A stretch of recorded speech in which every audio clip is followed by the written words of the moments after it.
At a surface level, Elden Ring's combat doesn't look that complicated. You have light attacks, heavy attacks, dodging, blocking, and a stamina bar that limits how much you can do at once. These are systems that exist in a lot of other games, and if you've played action RPGs before, most of it feels familiar almost immediately. But that familiarity is misleading. Because while the individual mechanics are simple, the way Elden Ring combines them creates something that feels very different in practice. The combat isn't designed to make you feel powerful right away, and it isn't designed to let you succeed just by reacting quickly. Instead, it's designed to expose how you think, and more importantly, how you react under pressure. When you first start playing, most of your instincts come from other games. You expect that if you see an opening, you should take it. You expect that if an enemy attacks, you should dodge immediately. And you expect that being aggressive will give you control over the fight. And early on, those instincts you have will get punished. A good example of this happens in your first real encounters with stronger enemies, like the knights and soldiers scattered throughout Limgrave. At a glance, they don't seem particularly threatening. Their movements are slower than yours. Their attacks are readable, and it feels like you should be able to overwhelm them with a few well-timed hits. But if you approach them aggressively, things fall apart very quickly. You attack once or twice, and instead of being staggered, they absorb the hit and retaliate immediately. You try to dodge, but your timing is slightly off, and you take damage. You panic, roll again, and suddenly you're out of stamina, unable to defend yourself as the next attack comes in. What felt like a simple fight turns into a loss in just a few seconds. And the important part is that nothing about that outcome is random. The game is showing you that your assumptions about combat are incorrect. It's showing you that attacking whenever you see an opening isn't always safe. It's showing you that dodging on instinct isn't reliable. And it's showing you that aggression without control leads to mistakes. This is where Elden Ring starts to separate itself from other systems. It doesn't reward you for acting quickly. It rewards you for acting correctly. That difference changes everything. Instead of trying to overwhelm enemies, you start to slow down. You begin to watch more carefully. You wait to see how an enemy responds before committing to an action. You stop thinking in terms of, how do I deal damage, and start thinking in terms of, when is it actually safe to act? That shift doesn't happen immediately. At first, the combat can feel punishing, even unfair. Feels like enemies are reacting faster than you, or that their attacks are harder to read than expected. But as you spend more time with the system, you start to notice that everything follows a structure. Enemies have patterns. Their attacks have timing. Their responses are consistent. The problem isn't that the game is unpredictable. It's that your expectations don't match how the system works. Once those expectations begin to change, the combat starts to feel different. You begin to recognize that openings aren't always obvious. Sometimes you have to create them by positioning yourself correctly, or by baiting out specific attacks. You start to understand that not every enemy is meant to be approached the same way, and that adapting your behavior is more important than executing a fixed strategy. This is especially noticeable when you fight enemies that punish repetition. If you attack the same way every time, they respond the same way every time. If you panic roll in the same direction, you get caught by the same follow-up attack. The system is constantly reflecting your behavior back at you, showing you what works and what doesn't. And because of that, improvement feels very direct. When you succeed, it's not because the game gave you an easier version of the fight, it's because you approached it differently. You made better decisions. You controlled your actions more carefully, and you understood the situation more clearly. That's what Elden Ring's combat is really built around. It's not about giving you tools and letting you use them however you want. It's about shaping how you use those tools, forcing you to think about timing, positioning, and restraint in a way that most games don't require. And once that way of thinking starts to settle in, the entire system opens up. Fights that once felt chaotic start to feel controlled. Enemies that seemed overwhelming become manageable. And instead of reacting instinctively, you begin to act with intention. That's the moment where the combat really starts to click. Not because it becomes easier, but because you've learned how to engage with it properly. One of the most important systems in Elden Ring's combat is stamina. And at first glance, it seems straightforward. Just a bar that limits how often you can attack, dodge, or block. When it runs out, you have to wait for it to refill before you can act again. But in practice, stamina does far more than that. It doesn't just limit your actions. It controls how you think about every decision you make during a fight. Every single action you take pulls from the same resource. Attacking uses stamina. Dodging uses stamina. Blocking uses stamina. Even sprinting to reposition yourself consumes stamina. And because of all of these actions are tied together, you can't treat them as separate systems. You can't think, I'll attack now and worry about defending later, because the cost of attacking directly affects your ability to defend. This is where most new players run into problems. A very common early mistake is overcommitting to the offense. You see an opening, you attack once, maybe twice, and then you keep going. You assume that if you can land another hit, you should take it. But by the time that third or fourth attack goes through, your stamina is almost gone. And that's when the enemy responds. The enemy will counterattack, and now you don't have enough stamina left to dodge properly. Your roll is delayed, or you can't roll at all, and so you take damage. The situation falls apart, not because the enemy did something unexpected, but because your earlier decisions removed your ability to react. The system is punishing the sequence, not just the moment. A good place to see this clearly is in fights against basic enemies that use shields, like the soldier at Gatefront Ruins. If you attack into their guard repeatedly, you'll burn through the stamina quickly without doing much damage. Then, when they counterattack or when another enemy joins the fight, you're left with no resources to respond at all. At that point, the problem isn't the enemy, it's how you managed your stamina. And once you start to recognize that, your approach begins to change. Instead of attacking as many times as possible, you start limiting yourself. You attack once, maybe twice, and then you stop. Not because you can't keep going, but because you're choosing to leave stamina available for what comes next. That decision is what the system is trying to teach you. Every action needs to account for the one that follows it. This becomes even more important when you start fighting stronger enemies and bosses. In those encounters, the windows for attacking are smaller, and the consequences for mistakes are much greater. If you use too much stamina during a brief opening, you might not have enough left to avoid the next attack sequence. Take a fight like Margit, for example.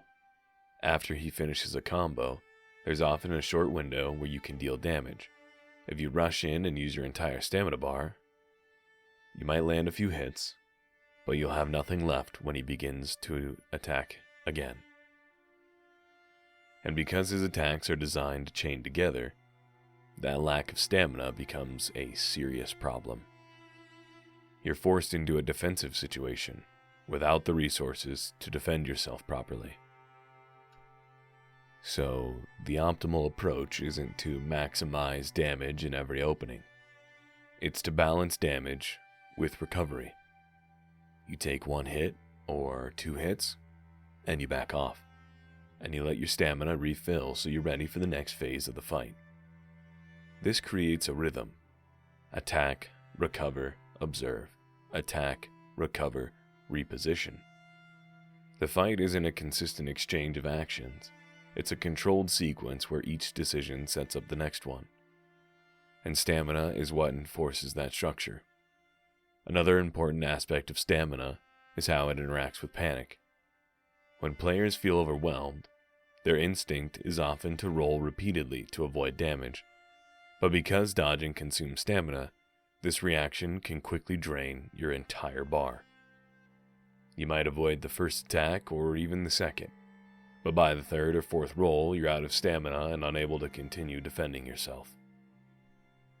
At that point, the system has exposed a different kind of mistake.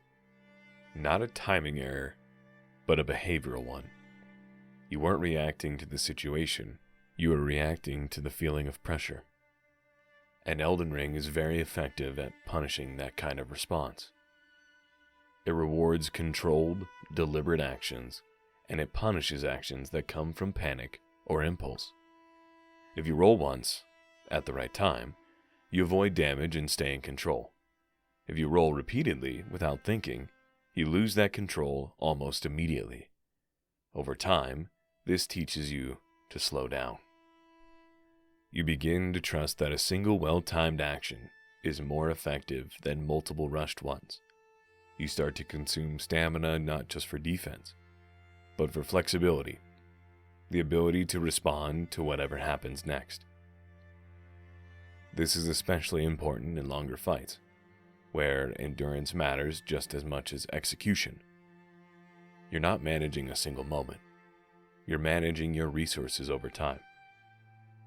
Every unnecessary action has a cost, and those costs add up. Even outside of direct combat, stamina continues to influence your decisions. When you're exploring and moving through the world, sprinting consumes stamina, which means you might enter a fight with less than a full bar if you're not careful. And that small detail can affect how the entire encounter plays out, especially in situations where you're ambushed or caught off guard. Again, the system isn't just limiting what you can do, it's shaping how you think about what you should do. And once that way of thinking becomes natural, the entire combat system starts to feel more controlled. You're no longer reacting randomly or overcommitting to actions that leave you vulnerable. You're making deliberate choices, managing your resources, and maintaining a balance between offense and defense that allows you to stay in control of the fight. That's why stamina is so central to Elden Ring's game design.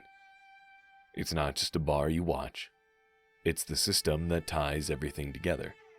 It forces you to consider the consequences of your actions before you take them. It connects your offense to your defense, your movement to your positioning, and your decision to their outcomes.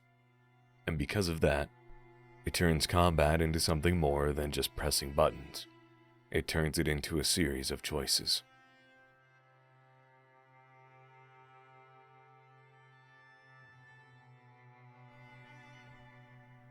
One of the most defining aspects of Elden Ring's combat is how enemies handle timing, especially through the use of delayed attacks. It's something that almost every player notices early on, and for a lot of people, it's one of the main reasons that combat feels difficult in a way that's hard to explain at first. You see an enemy begin an attack. The motion starts and your instinct tells you to dodge, and you react almost immediately. But instead of avoiding the hit, you roll too early, come out of the animation, and get struck anyway. At that moment, it feels like the game is working against you. Feels like the timing is off, or inconsistent, or even unfair. But what's actually happening is more deliberate. Elden Ring is challenging a habit that most players bring with them from other games. The habit of reacting as soon as you see an attack begin. In many action games, that instinct works perfectly. Animations are designed so that the start of an attack lines up closely with when you need to respond. Fast reactions are rewarded, and acting quickly keeps you safe. Elden Ring breaks that relationship. Enemies don't just attack, they control the timing of your response. They use wind-ups, pauses, and delayed release to disrupt your instincts. The moment you expect to act is no longer the correct moment, and until you adjust, you keep getting punished for doing what feels natural. A good example of this is Margit, one of the first major bosses most players encounter. His attack patterns are built around hesitation. He raises his weapon, holds it just long enough to bait a reaction, and then follows through after a delay that catches early dodges almost every time. If you try to fight him by reacting immediately, you'll keep getting hit. It doesn't matter how fast your reactions are. In fact, reacting faster can make the problem worse, because you're committing to the wrong timing more consistently. So the solution isn't speed, it's patience. You have to wait longer than you're comfortable with. You have to watch the full animation, and not just the beginning of it. You have to respond to the actual moment of impact, rather than the signal that an attack is coming. That shift is difficult at first, because it goes against instinct. When you see movement, you want to act. When you feel pressure, you want to create space. But Elden Ring teaches you that acting too early is just as dangerous as acting too late. This becomes even more noticeable in fights against enemies with multi-hit combinations. Many enemies chain attacks together in ways that punish repeated dodging. If you roll once, and then immediately roll again without reading the sequence, you can get caught by the follow-up attacks as your stamina drains. At that point, the fight starts to feel chaotic. But if you slow down and watch more carefully, you start to see that these sequences are structured. Each attack has a rhythm. There are moments where it's safe to act, and moments where you need to wait. The difficulty comes from recognizing those moments under pressure. This is where the idea of reading an enemy becomes important. You're not just reacting, you're interpreting. You're looking at how an enemy moves, how long they hold an animation, how they transition between attacks, and you're building an internal understanding of their timing. And once that understanding starts to form, the fight changes. Attacks that once felt unpredictable begin to feel controlled. You stop rolling out of panic and start rolling with intention. You wait for the correct moment, even if it feels slightly uncomfortable. And when you act, the result is consistent. Another strong example of this can be seen with enemies that use heavy weapons. Their attacks are often slower, but they come with a longer delay and more exaggerated wind-up. And at first, these enemies seem easier because their movements are easier to see, but their timing is designed to catch early reactions. You see the attack coming, you dodge too soon, and you're hit as you recover. Once again, the system is reinforcing the same lesson. Don't react to the start of the motion. React to the release. Over time, this teaches you to disconnect your response from your initial instinct. You learn to stay calm while an attack is building, to resist the urge to act immediately, and to commit only when you're sure of that timing. This has a ripple effect on the rest of your gameplay. You become less reactive overall. You start to trust that waiting is often the better option, and you begin to see fights as something you can control rather than something you need to survive through constant movement. And that's where the combat starts to feel different in a meaningful way, because instead of reacting to the game, you're starting to anticipate it. You're not just avoiding damage, you're understanding why damage happens in the first place. You're seeing the structure behind the animations, and using that structure to guide your decisions. This is why delayed timing works so well as a design tool. It forces you to slow down, to pay attention, and to engage with the system on a deeper level. It removes the effectiveness of instinctive reactions and replaces them with the deliberate ones. And once you adapt to that, the difficulty shifts. The game doesn't become easier in terms of a raw challenge, but it becomes clearer. You start to recognize patterns, to predict outcomes, and to respond in ways that feel controlled rather than rushed. That clarity is what allows the combat to feel fair, even when it's punishing. Because when you understand the timing, the result is consistent. And when the result is consistent, improvement becomes possible. You're no longer guessing. You're learning. Another critical part of Elden Ring's combat is positioning. And it's something that often goes unnoticed at first because it isn't explained directly. Most players focus on timing, when to attack, when to dodge, but where you are standing during a fight is just as important. And in many cases, it determines whether your timing even matters. At a basic level, positioning is about distance, how close you are to the enemy, what angle you're approaching them, and how much space you have to move all influence how a fight plays out. But in Elden Ring, distance doesn't change your options, it changes the enemy's behavior. Enemies don't use their entire moveset all the time. They respond to where you are. If you're standing close, they tend to use faster, shorter range attacks. If you back away, they often switch to lunging attacks, gap closers, or ranged options designed to pull you back into danger. And if you ever hover a certain distance, what you might think of as a neutral zone, you can start to influence which attacks they choose. That's where positioning becomes powerful. You're not just reacting to what an enemy does, you're subtly controlling what they are likely to do next. A simple example of this can be seen with the soldiers in Limgrave. If you rush directly into them, they respond immediately with quick attacks or shield bashes. But if you stay just outside their range, they often step forward with a more predictable swing or a slower, committed attack. That small change in distance gives you a clearer opening. Instead of dealing with rapid, reactive attacks, you're baiting out something you can read more easily. You're turning the fight into something more controlled. Even though the enemy hasn't technically changed, this idea scales up significantly in large encounters. Take something like a knight enemy with a shield and a more complex moveset. If you stay directly in front of them, you'll often trigger defense behaviors, blocking, quick encounters, or guard-based responses that are difficult to break through. But if you move slightly to the side or create space and re-engage, you can change how they respond. They might drop their guard, they might commit to a heavier attack, they might expose an opening that wasn't available before. Again, the enemy isn't random, they're reacting to your position.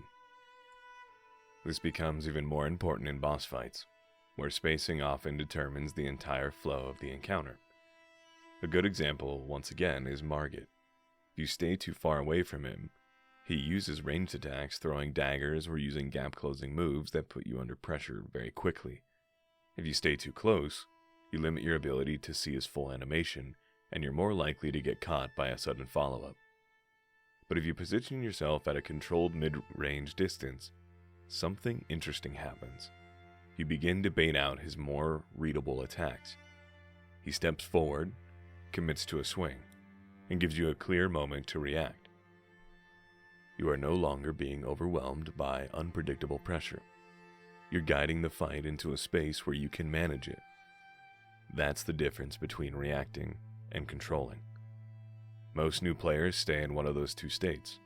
They are either too close, where everything feels chaotic, or too far, where the enemy constantly chases them down.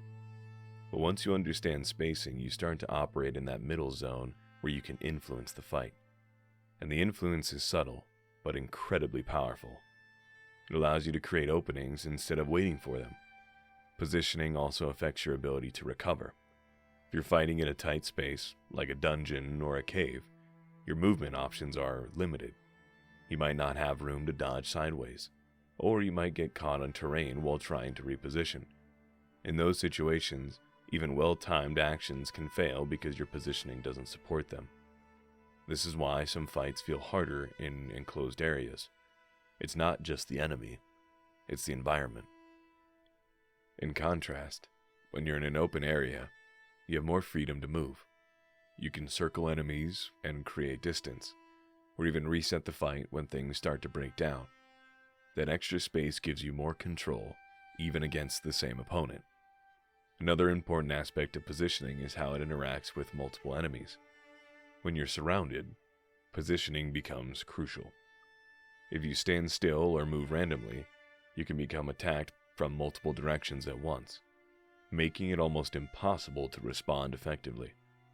But if you move deliberately, pulling enemies into a line, keeping them in front of you, you reduce the number of threats you have to deal with at any given moment. This is something you can practice in areas like Gatefront Ruins. Instead of charging into the middle of the group, you can approach from the edge, draw one or two enemies out, and reposition so that the rest are behind them. You're not reducing the numbers of enemies. You're controlling how many can actually engage with you at once. That's positioning in its most practical form. You're shaping the fight so that it becomes manageable. And over time, this starts to feel natural. You stop thinking of fights as static encounters and start seeing them as something dynamic, something you can influence through movement and spacing. You begin to recognize when you're in a bad position and adjust before it leads to a mistake. You start to create space when you need it, and close distance when you see an opportunity. And that awareness changes how everything feels. You're no longer just reacting to attacks. You're setting up situations where your reactions are more likely to succeed. That's why positioning is so important in Elden Ring. It connects everything else together. Your timing matters more when you're in the right place. Your stamina is easier to manage when you're controlling distance. And your ability to read the enemies improves when you're not under constant pressure. And once you start to understand that, combat becomes less about surviving chaos and more about creating structure. You're not just fighting enemies, you're managing space. And when you control the space, you start to control the fight. When you step back and look at Elden Ring's combat as a whole, it becomes clear that it isn't built around making the player feel strong. It's built around making the player understand. Every system we've talked about works towards that goal. Stamina forces you to think ahead. It connects your actions together, making every decision carry weight beyond the moment you take it. You can't act freely without consequence. You have to consider what comes next. Enemy timing disrupts your instincts. It forces you to slow down, to observe more carefully and to respond to what's actually happening, rather than what you expect to happen. It replaces reaction with understanding. Positioning gives you control. It turns movement into a tool, allowing you to influence how enemies behave instead of simply reacting to them. It lets you create openings instead of waiting for them. Individually, each of these systems adds challenge, but together, they do something more important. They create consistency. At first, the combat can feel overwhelming. You take damage in situations that don't make sense yet. You feel like enemies are unpredictable, or that your inputs aren't being rewarded the way you expect.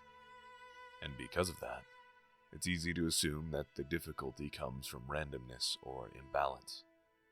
But over time, that perception starts to change.